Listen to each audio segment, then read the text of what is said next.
In this video, I built one of the coolest things I have ever built playing Minecraft 1.19. It is a Japanese castle with a little bit of a fantasy twist to it. I hope you guys like it. Now, this video is going to be slightly different than in creative build videos that I've done in the past. In the past, I've done a couple castle builds, and you've all seen time lapses of me building it. In this one, I'm just going to take you through the finished product and give you guys a nice fly around tour of this very cool castle that I built, and I'll also explain the build and kind of show you guys how my build process went. And yes, that is a wandering trader. Anyway, this is one of my favorite builds, and we're coming up on one of the sides here, and as you might be able to tell with a glance of an eye, my block palette basically consists of 3 different types of blocks.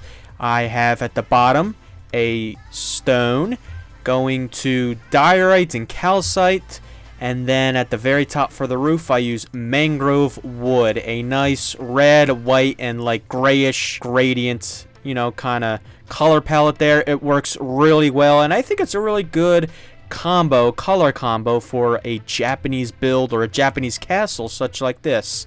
Now, this is another cool flyover of the side main entrance. This would be the entrance where all the guests and visitors would come in, which looks really cool. This is another nighttime shot that I'm pretty proud of. Just before I forget, I am using the complementary shaders, and I'll leave a link in the description where you can find the download to that. But anyway, back to the build. This is actually the front of the build here. It doesn't look like the front of a build because there's no really staircase leading up to the entrance, but there is actually an entrance right through the towers here as we do a little fly-in, which looks really cool. And you see a better look at the blocks that we're using. Now I have these nice cool little trees here with flowers all around as we go up the staircase. This would be kind of where the like royal family would walk in and enter. This wouldn't be like a guest entrance. And then if we go up the stairs here, we just have more, you know, entrances to different various rooms. And it's the same on the other side. Now, I did not do the interior on this. This is just a purely exterior build, and it has a nice view to the lake as you just saw right out in front. And as we peer over to the side of the build here, right into the side entrance, I spent a lot of work on this side, and we have a good view of the back there. But before we get to the back, we'll go to the side.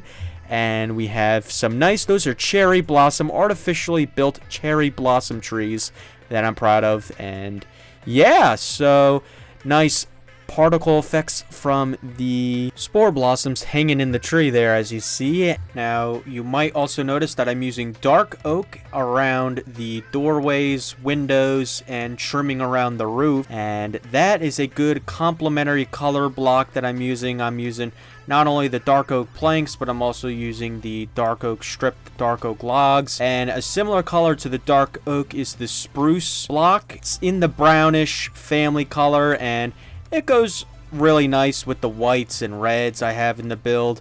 The white is the main color with the calcite, diorite mixed in there. You'll see white concrete powder in there. And then the mangrove wood at the top has a good reddish, almost like a crimson type color. It's a good complement to each other. This is actually the big back wall we have on the castle.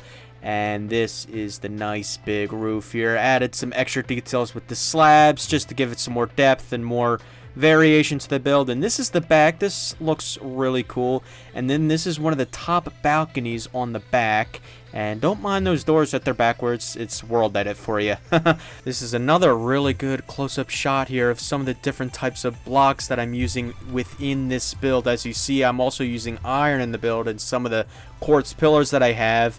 And you might notice above, kind of like in the middle of the wall there, you see some pink glazed terracotta just as extra detail. Now, since there's no interior to this build, to cover that up, I'm using the new frog lights behind the windows from 119, the frog lights, and the windows are actually tinted glass. Now, a good look at the bottom here, as we have some nice shading shadow effects from mud cobble deep slate. I have tuff in there and some dead coral blocks, andesite, and around the bottom where the grass is, I have mossy cobblestone. I might have overdone it with the shading down there. I don't know. You let me know. But this is a good shading tactic to add shadows and different gradients and just add more detail overall in the build. And adding more blocks in the build looks a lot better up close and from far away. Just a nice little tip there for you. But anyways, guys, that is it. Hopefully you guys did like the build there. If you guys have any questions or comments or any feedback you'd like to share, please feel free to share it in the comment section below. But anyways, guys, if you did enjoy, please give it a thumbs up. It'll be much appreciated if you did. If you guys are new, consider subscribing so you don't miss out on any future episodes such like this one in the future. Take care, everybody.